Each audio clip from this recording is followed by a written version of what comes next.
продолжается производство, строительство атомных ледоколов класса ЛК-60, они же проект 222-20, но ЛК-60 немножко больше говорит, 60 мегаватт – это мощность на валах. Если говорить об этих ледоколах, если кто-то забыл, что они из себя представляют, длина 137,5 метров, ширина 34 метра, осадка либо 8,5, либо 10,5 сделана специально. В соответствующей цистерны набирается вода, и ледокол движется по морской части. Если необходимо зайти в Енисей, воздух, осадка 8,5 метров, Енисей становится проходим. Лена по-прежнему у нас непроходима не зимой, в зимнее время.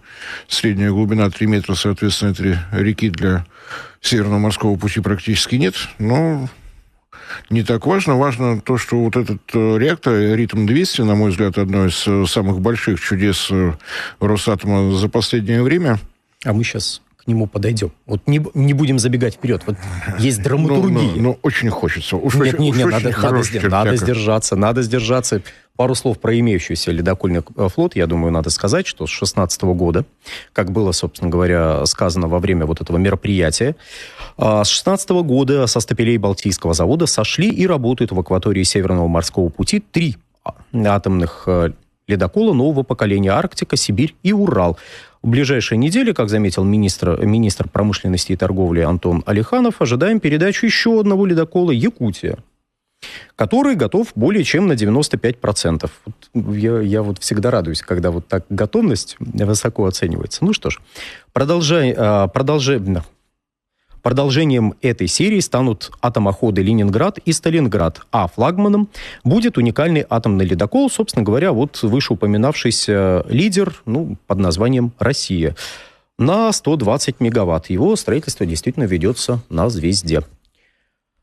И, понятно, останавливаться нельзя. Полагаю, мы можем сейчас даже небольшую цитату господина Алиханова увидеть, и зачитать. Для использования нашей главной морской артерии с полной отдачей, имеется в виду Северный морской путь, нужен суверенный крупнотоннажный грузовой флот, включая газовозы, балкеры, контейнеровозы, сухогрузы, нефтеналивные, СПГ-танкеры. Работа по ним ведется на уже упомянутой верфи «Звезда». В настоящее время портфель заказов по крупному тоннажу составляет 26 судов. В дополнение к этому объему в перспективном плане загрузки «Звезды» до 1937 года для нужд Севморпути у нас учтено 92 грузовых судна ледового класса. Прекрасно. На всякий случай, Росатом, как оператор Северного морского пути, свои расчеты тоже провел для того, чтобы выйти на заданные параметры по грузообороту. Судов усиленного ледового класса необходимо 200. Пока строим 26. К 1937 году будет 92. Может быть. Это, собственно говоря, к первой части того, о чем министр промышленности и торговли сказал, о необходимости суверенного судостроения и с перечислением действительно всех вот этих судов, которые нам необходимы. Это и балкеры, это СПГ-танкеры, это нефтеналивные танкеры и так далее. И на всякий случай напоминаю, что из 100% морского экспорта России на своих судах, построенных у нас в России, ходящих под нашим российским торговым флагом, мы перевозим 10% грузов, остальное иностранные суда, зафрахтованные на различных условиях. Наша МХАТовская пауза для таких случаев. Продолжает рассматриваться изменение стратегии развития судостроительной отрасли. Процесс не быстрый. Поручение премьер-министра в адрес правительства было летом прошлого года со сроком до конца 23-го. Пока не успели, заканчивается 24-го, но не исключено, что может быть. Может быть, пока у нас есть судостроительный комплекс «Звезда». Сейчас ведется строительство второй очереди. С 2012 года ведется строительство. Больше у нас крупнотоннажных судов строить просто негде. Я помню, как еще в 2009 году, как раз в районе нашего северо-запада, не будем тыкать пальцем, там не так много, на самом деле, верфей, но значительная их часть как раз где-то там и находится. Уже шла речь о том, что нам необходимы СПГ-танкеры, о том, что нам необходимо их как можно больше, как можно быстрее. Ну, а с другой стороны, начинают строить уже хорошо. Но с 2009 года, 15 лет назад. 2009 год был удивителен тем, что было принято два серьезных решения для российской промышленности, для СПГ-индустрии. Необходимо было начать строительство завода Ямал-СПГ и строительство судостроительного комплекса «Звезда». Одновременно принято решение и одновременно вот начали. Но мы уже упомянули здесь «Ритм-200», и давайте сейчас цитату главы Росатома, которая показывает, что у атомных ледоколов, скажем так, есть и иное измерение, не только, если угодно, ледокольное. Энергетическая установка, сердце ледокола, состоит из двух реакторов «Ритм-200», каждый по 55 мегаватт мощности. Есть применение этой установки для плавучих атомных электростанций. Две из них уже строятся в интересах Баимского ГОКа. Важно подчеркнуть, что есть модернизация не только в арктическом исполнении для северных вод, но и то, что мы называем тропической плавучей атомной электростанцией в интересах наших дружественных стран, расположенных в Африке и Юго-Восточной Азии. В том числе в рамках встречи саммита БРИКС появились новые договоренности о соответствующих заказах. Это с кем? Пока не оглашают, переговоры ведутся. Когда они превратятся в договоры, я думаю, что Алексей Евгеньевич нам об этом сообщит своевременно. Что касается реакторов «Ритм-200», это третье поколение ледокольных реакторов. Это интегральная компоновка, он занимает значительно меньше места, меньше габариты стали. Высота 7,3 метра, диаметр 3,5. Чем он хорош? Он выдерживает бортовую качку до 45 градусов, при этом продолжает работать, и килевую качку до 15%. В накрененном состоянии он способен работать в течение нескольких часов при крене в 30 градусов. Ну и, кроме того, меняющаяся мощность безболезненно, спокойно работает на 30% мощности. Ни одного атомного реактора с такими показателями нет. Выпускают их совместными усилиями. Конечная сборка с производством необходимых деталей, так скажем, на заводе имени Орджоникидзе в Подольске. На день сегодняшний их, по-моему, уже 12 штук, то есть вышли, в принципе, на такой промышленный ритм. Если посмотреть на успехи Балтийского завода, то на строительство нового ледокола уходит в обычных случаях 2 года. Вот с такой скоростью, при этом на каждом атомном ледоколе 2 реактора. Что касается проекта Баимского ГОКа, если китайские судостроители не подведут, то будут у нас плавучие блоки. Ну, у нас пока баржу построить это не так просто, приходится заказывать у китайских коллег. Туда предусматривается не 2 блока, а 4. Первые 2 уже заложены. Проект немножечко ушел вправо не по вине Росатома. Там несколько раз менялись владельцы проекта добычи меди и золота. Действительно, это будет северное исполнение. Вот когда Алексей Лихачев говорит о мощности реактора «Ритм-200», 55 – это электрическая мощность, а общая мощность 175 мегаватт. Вот из них 55 электроэнергия, все остальное – это тепловая энергия. Соответственно, в наших северных условиях понятно, для чего будет использоваться тепло. А для тропиков, насколько я понимаю, плавучие энергоблоки будут использоваться для опреснения воды. Тепло девать куда-то нужно, почему бы и нет? Почему бы за счет дистилляции не получать дополнительно питьевую воду в тех местах, где они будут работать? Это будет такое крайне необходимое и полезное дополнение.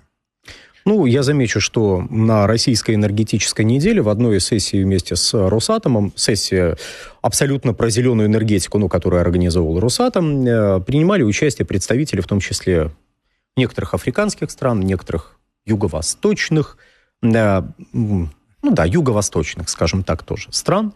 В общем, наверное, куда-то туда и будут двигаться с этой идеей? Там необходимы дополнительные переговоры не только с ведомством Алексея Лихачева, но и, конечно же, господина Белоусова.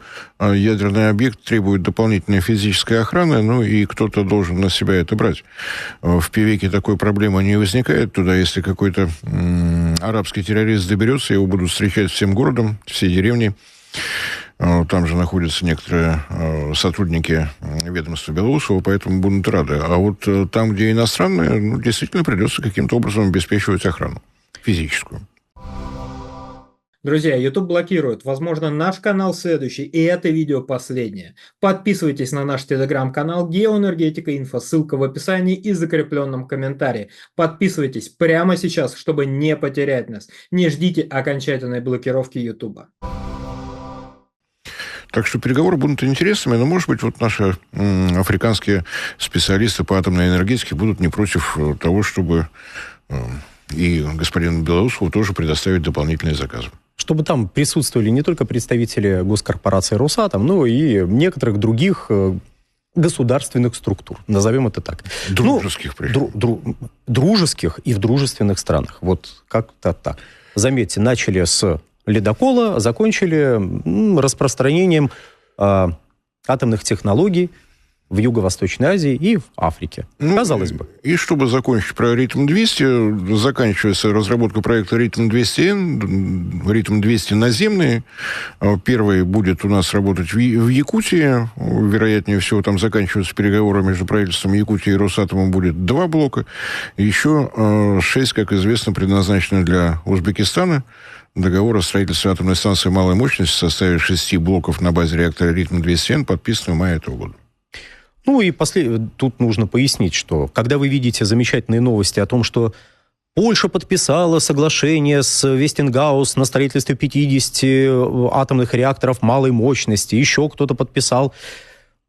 Пока реакторы малой мощности, работающие, есть только у одной страны. Вот работающие в данный момент, эксплуатирующиеся. Причем мы не просто так начали новости с атомного ледокола «Чукотка». Все реакторы атомной станции малой мощности работают на Чукотке.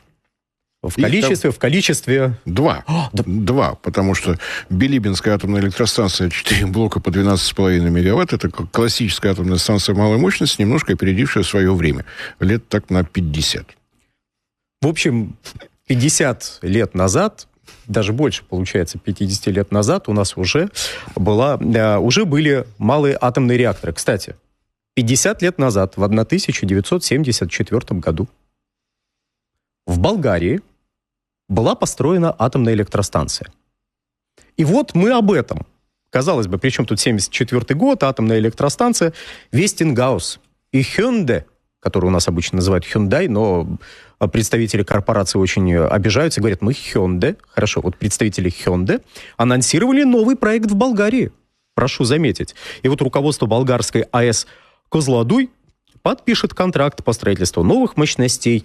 Решение Национального собрания Болгарии Hyundai была выбрана для проведения переговоров с потенциальным застройщиком по проектированию, строительству, поставке и вводу в эксплуатацию 7 и 8 энергоблоков АЭС Козлодуй с технологией АР-1000 компании Вестингаус. АП-1000. Прошу, я как-то так не переключился. Конечно, АП.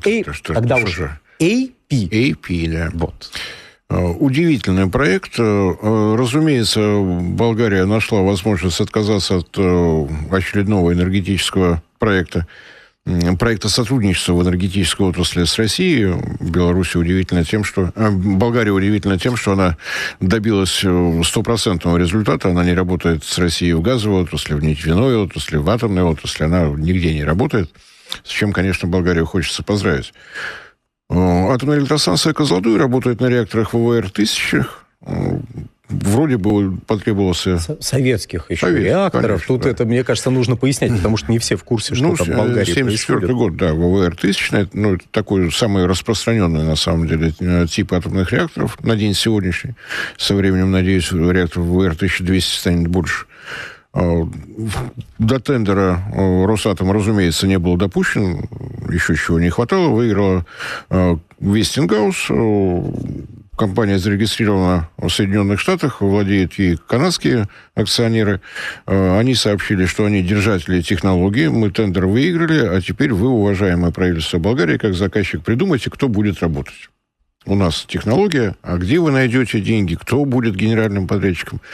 Другой вопрос. Тендер проходил достаточно долго, там было штук 8 компаний, в том числе американские, отсеялись все для того, чтобы Hyundai получила право ведения переговоров. Это же сложный процесс.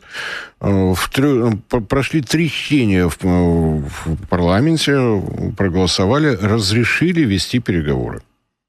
Разрешили вести. Это не контракт. Я так понимаю, что у нас, я видел комментарии серии, все, там уже практически строительство начинается. Опять же, дорогие зрители, когда вы видите чудесные новости, что Польша, Болгария и так далее, вот где-то промелькнуло Вестингаус, не надо воспринимать это как захват рынков, который вот завтра произойдет. Вот Вестингаус завтра уже придет и все построит. Нет, там еще пройдет не 1 год, а может быть даже...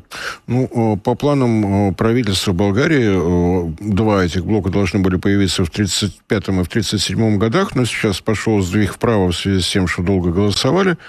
Ориентировочная стоимость 2 энергоблоков изначально была 10 миллиардов долларов, сейчас немножечко выросла до 20 миллиардов долларов. Болгарии 20 миллиардов, это легко.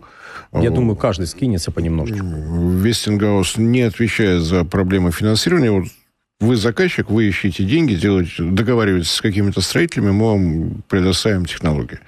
Hyundai на рынке атомного реакторостроения замечен за предыдущие 50 лет не был. Делают прекрасные, кстати, трансформаторы всех классов, грех жаловаться. Может быть, то есть, если переговоры пройдут удачно, тогда Hyundai станет генеральным подрядчиком, будет искать субподрядчиков, и вот. В общем, не скоро это будет. С другой стороны, зачем Болгарии еще 2 энергоблока? На самом деле, безусловно, нужны, но... с учетом того, что спрос на электроэнергию в Евросоюзе падает, Болгария, конечно, на подъеме. Растет процветание, благосостояние, ВВП. Все растет, поэтому, конечно, им реакторы очень нужны. Потом. Дорогие друзья, вот прежде чем я объявлю следующую тему, я прошу обратить внимание, что в углу экрана есть QR-код. С его помощью можно писать предложения, замечания, вопросы. В чатик мы по возможности будем стараться ответить. Тут, кстати, уже поступил вопрос, переведут ли на газ Черепецкую ГРЭС в Тульской области. Я про такие планы не знаю. Пока не слышал. Вот. Поэтому, к сожалению, вам ничего обнадеживающего на этот счет сказать не можем. С другой стороны, я так понимаю, что она работает на угле, а в Тульской области в свое время добывали активно уголь. Вряд ли будут переводить. Я так могу просто предположить. Давайте возьмем паузу, я уточню. Но я не слышал про новый газопровод. Итак, что же за тема такая, перед которой я обратил внимание на вот этот QR-код? Тема следующая. В России может быть снят временный частичный запрет на экспорт бензина. Частично снят. Частично снят временный частичный запрет. Да. Вот прямо, чтобы буквоедством заняться окончательно. Я Борису сказал, что этой темы нам, в принципе, хватит на всю передачу. Вот просто от начала и до конца. Но все-таки, заметьте, мы сдержались. И про что-то еще вам решили рассказать. Однако... Давайте для начала первую цитату про то, что может быть, он снят. Правительство России в настоящий момент обсуждает досрочное возобновление экспорта бензина АИ-92. Министерство энергетики России уже в ближайшее время внесет соответствующие предложения. Об этом журналистам сказал вице-премьер России Александр Новак. По его словам, ведомство сейчас изучает риски затоваривания российского топливного рынка, что может привести к снижению объемов производства. Давайте объясним, о чем вообще речь. И где же у нас произошло затоваривание? Смотрите, бензин – это сезонный товар. То есть его потребление в течение года выглядит неравномерно. Так, например, зимой, по удивительному стечению обстоятельств, люди ездят меньше, чем летом. Почему-то у нас период отпусков приходится на летний период. Не знаю, это какая-то тайна. Возможно, кто-нибудь ее сможет когда-нибудь открыть. Но зимой люди предпочитают сидеть дома и меньше перемещаться по стране. Кроме краткого периода, который где-то, вот знаете, с конца декабря по 10 числа января наблюдается. Там какая-то аномалия. Тоже слабо объяснимая абсолютно. Почему, куда едут, не ясно. Причем внезапная. Внезапная. Каждый год. Абсолютно внезапно. Был даже год, когда из-за этого внезапного... Ну, в общем, там немножко с ценами что-то произошло, но это ладно, это не про... Это мы сейчас не будем. Итак, сезонный товар. Летом его потребление максимальное, в зимний период минимальное. И вот ввиду того, что у нас в начале года возникли внеплановые ремонты на нефтеперерабатывающих заводах, наше правительство решило на всякий случай ввести временный запрет на экспорт. Притом, когда мы вот тут вот иронизировали про частичный запрет, он действительно частичный, потому что это не полный запрет экспорта, это запрет экспорта по ряду направлений. По ряду направлений экспорт был разрешен. А теперь давайте про большие цифры. В 2023 году было произведено в Российской Федерации порядка 44 миллионов тонн автобензинов всех типов. Ну, то есть 92-й, 95-й и там далее. А внутреннее потребление было около 40 миллионов тонн. Как следует из этих данных, вывозится у нас отнюдь не половина, даже не большая часть. У нас вывозится порядка 10% на внешние рынки. И не все эти 10% как бы были перекрыты. То есть, их нельзя везти. Например, в Абхазию, Южную Осетию, в ряд стран ЕАЭС можно было вывозить бензин. Но, опять же, там эти объемы вывоза регламентируются существующими соглашениями. Если вы попробуете вывезти больше, вам скажут, ай-яй-яй, так делать нельзя. Соглашениями межправительственными имеется в виду. Да, межправительственными соглашениями. Так вот, нам уже пишут, это я сдал. Началось экспорт, опять цены вверх, уже и банки, и трейдеры. Подождите бояться, подождите. Мы сейчас, мы вас сначала напугали, сейчас постараемся успокоить. То есть у нас запрет действует до настоящего момента. Собственно говоря, 1 сентября. Запрет до 1 января, или до 31 декабря. Собственно, 1 сентября он у нас был введен еще раз, там была временная отмена, потом опять его включали. Давайте так, мы это все объединяем в некий единый процесс. Остановили экспорт, частично остановили, частичный экспорт. Большая часть бензина, порядка 90%, идет на внутренний рынок. У нас запрет вводился на фоне внеплановых ремонтов. Надо пояснять, с чем были связаны внеплановые ремонты на ряде предприятий. Есть такое волшебное слово «обломки». В общем, да, с какими-то обломками это было связано. И так как где-то с весны 2024 года у нас введен запрет на публикацию статистики по производству моторных топлив и прочих нефтепродуктов, мы можем опираться здесь только на данные Bloomberg. Но мы не будем. Мы сегодня побороли свое желание сослаться на Bloomberg и не будем ссылаться на него. Очень странно, что в наше неспокойное время, когда люди в чат сразу пишут, понятно, что наш чат это не главный показатель, но люди в чат сразу пишут, все, цены будут расти. То есть люди читают новость, у людей первая мысль, действительно, сейчас вывезут, и цены пойдут вверх. А как еще должен думать потребитель простой? Он должен разбираться в принципах ценообразования?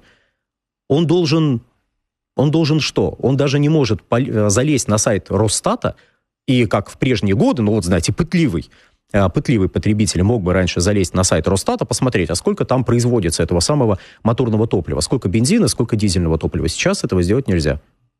Нельзя и все. При том, что чуть ли не еженедельно тот же самый Bloomberg публикует, сколько экспортируется и какого топлива, и куда. На каких судах. То есть это выглядит предельно странно. Еще раз, я понимаю, что есть объяснение данному запрету, но данный запрет негативно, на мой личный взгляд, мое оценочное суждение, влияет на внутренний рынок. Если он оказал некое позитивное воздействие, это прекрасно, это хорошо, но оно не очевидное, особенно в условиях, когда представители недружественных стран статистику нашу публикуют. Откуда они ее берут? Как? У нас в системе госуправления очень модный показатель KPI. коэффициент полезного действия. Вот если кто-нибудь объяснит, каков KPI решения не публиковать данные об объемах переработки в России, вот кому от этого стало лучше? Было бы очень интересно ознакомиться. Ну, тут уже, опять же, спрашивают, а почему нельзя нарастить производство бензина, если на него есть спрос? Так еще раз, мы профицитны. Мы абсолютно профицитная страна по всем нефтепродуктам. Дизельного топлива мы производим в 2 раза больше, чем потребляем.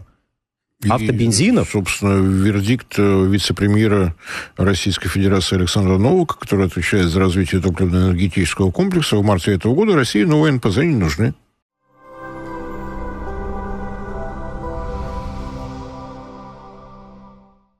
Друзья, в очередной раз напоминаю о том, что полное название нашего канала – независимый аналитический онлайн-журнал «Геоэнергетика Инфо». И слово «независимость» после того, как была отключена монетизация со стороны Ютуба, для нас стало дорогим, ценным, близким.